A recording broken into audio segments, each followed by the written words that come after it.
खाने में खतरनाक मिलावट का मुद्दा फूड अडल्ट्रेशन का। सर, बाजार में प्योरिटी का लेबल लगाकर, फर्जी लेबल लगाकर खुलेआम जहर बेचा जा रहा है।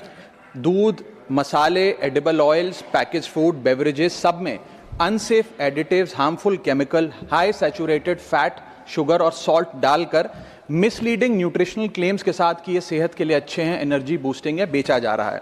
सर, हालात ये हैं कि आप दूध खरीदिए तो उसमें यूरिया मिलता है, सब्जियां खरीदें उसमें ऑक्सीटोसिन है, पनीर के अंदर स्टार्च और कॉस्टिक सोडा है, आइसक्रीम में डिटर्जेंट पाउडर मिलता है, फ्रूट जूस में सिंथेटिक फ्लेवर और आर्टिफिशियल कलर, एडिबल ऑयल में मशीन ऑयल, गरम मसालों में ईंट का पाउडर और लकड़ी का चूरा, चाय में सिंथेटिक कलर, चिकन और पोल्ट्री आइटम में एनाबॉलिक स्टेरॉइड्स, शहद में शुगर सिरप और येलो डाई, यहाँ तक कि देसी घी में जो मिठाई बननी चाहिए वो भी वेजिटेबल ऑयल और वनस्पति से बनती है।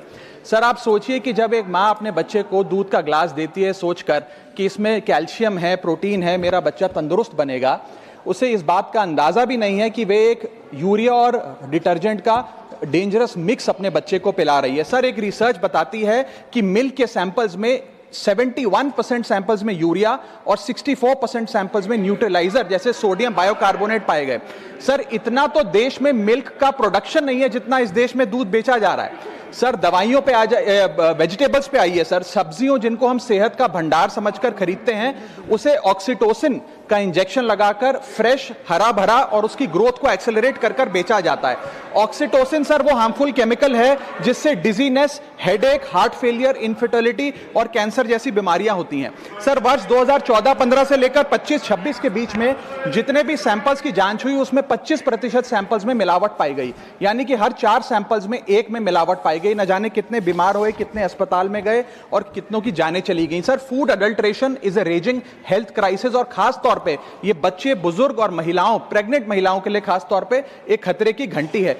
इससे भी ज्यादा चौंका देने वाली बात वो है सर कि जो प्रोडक्ट्स भारत में बनते हैं लेकिन इंटरनेशनली बैन हो गए, जैसे कि इस देश की 2 सबसे बड़ी गरम मसाले बनाने वाली कंपनियों के प्रोडक्ट्स यूएस, यूके और इनफैक्ट पूरे यूरोप में इसलिए बैन हो गए क्योंकि उनके अंदर कैंसर कॉजिंग पेस्टिसाइड्स पाए गए। वो मसाले भी आज भारत में बेचे जाते हैं और धड़ाधड़ खरीदे जाते हैं। हम we are forced to consume those products. Sir, हालात ये है कि और देशों के अंदर जिन फूड आइटम्स को पालतू जानवरों को भी नहीं खिलाया जाता, वो हमारे देश में धड़ाधड़ ये कंपनियां बेच रही हैं। सर, मैं इस संदर्भ में कुछ सुझाव लाया हूं। पहला सुझाव, FSSAI जो हमारा रेगुलेटर है उसे मजबूत करिए, एडुकेट मैन पावर दीजिए, एडुकेट लैब टेस्टिंग दीजिए। दूसरा, जो फाइन्स और पेनल्टीज हैं वो फाइनेंशियली मैनेजेबल है, उनको बढ़ाने की जरूरत है। थर्ड, पब्लिक रिकॉल मैकेनिज्म होना चाहिए। यदि किसी एक प्रोडक्ट में मिलावट पाई जाए तो उसको पब्लिकली नेम और शेम कर मार्केट से रिकॉल करें। खाने में खतरनाक मिलावट का मुद्दा फूड अडल्ट्रेशन का।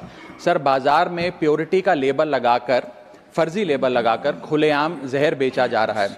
दूध, मसाले, edible oils, package food, beverages, सब में unsafe additives, harmful chemical, high saturated fat, sugar और सॉल्ट डालकर मिसलीडिंग न्यूट्रिशनल क्लेम्स के साथ कि ये सेहत के लिए अच्छे हैं, एनर्जी बूस्टिंग है, बेचा जा रहा है। सर, हालात ये हैं कि आप दूध खरीदिए तो उसमें यूरिया मिलता है, सब्जियां खरीदें उसमें ऑक्सीटोसिन है, पनीर के अंदर स्टार्च और कॉस्टिक सोडा है, आइसक्रीम में डिटर्जेंट पाउडर मिलता है, फ्रूट जूस में सिंथेटिक फ्लेवर और आर्टिफिशियल कलर, एडिबल ऑयल में मशीन ऑयल, गरम मसालों में ईंट का पाउडर और लकड़ी का चूरा, चाय में सिंथेटिक कलर, चिकन और पोल्ट्री आइटम में एनाबॉलिक स्टेरॉइड्स, शहद में शुगर सिरप और येलो डाई, यहाँ तक कि देसी घी में जो मिठाई बननी चाहिए वो भी वेजिटेबल ऑयल और वनस्पति से बनती है। सर, आप सोचिए कि जब एक माँ अपने बच्चे को दूध का ग्लास देती है सोचकर कि इसमें कैल्शियम है, प्रोटीन है, मेरा बच्चा तंदुरुस्त बनेगा, उसे इस बात का अंदाजा भी नहीं है कि वे एक यूरिया और डिटर्जेंट का डेंजरस मिक्स अपने बच्चे को पिला रही है। सर, एक रिसर्च बताती है कि मिल्क के सैंपल्स में 71% सैंपल्स में यूरिया और 64% सैंपल्स में न्यूट्रलाइजर जैसे सोडियम बायोकार्बोनेट पाए गए। सर, इतना तो देश में मिल्क का प्रोडक्शन नहीं है जितना इस देश में दूध बेचा जा रहा है। सर, दवाइयों पे आ जाए, वेजिटेबल्स पे आइए सर। सब्जियों जिनको हम सेहत का भंडार समझकर खरीदते हैं, उसे ऑक्सीटोसिन का इंजेक्शन लगाकर फ्रेश, हरा भरा और उसकी ग्रोथ को एक्सेलरेट कर बेचा जाता है। ऑक्सीटोसिन सर वो हार्मफुल केमिकल है जिससे dizziness, headache, heart failure, infertility और कैंसर जैसी बीमारियां होती हैं। सर, वर्ष 2014-15 से लेकर 25-26 के बीच में जितने भी सैंपल्स की जांच हुई उसमें 25% सैंपल्स में मिलावट पाई गई, यानी कि हर 4 सैंपल्स में 1 में मिलावट पाई गई। न जाने कितने बीमार हुए, कितने अस्पताल में गए और कितनों की जानें चली गई। Sir, food adulteration is a raising health crisis और खास तौर तौर पे ये बच्चे, बुजुर्ग और महिलाओं, प्रेग्नेंट महिलाओं के लिए खास तौर पे एक खतरे की घंटी है।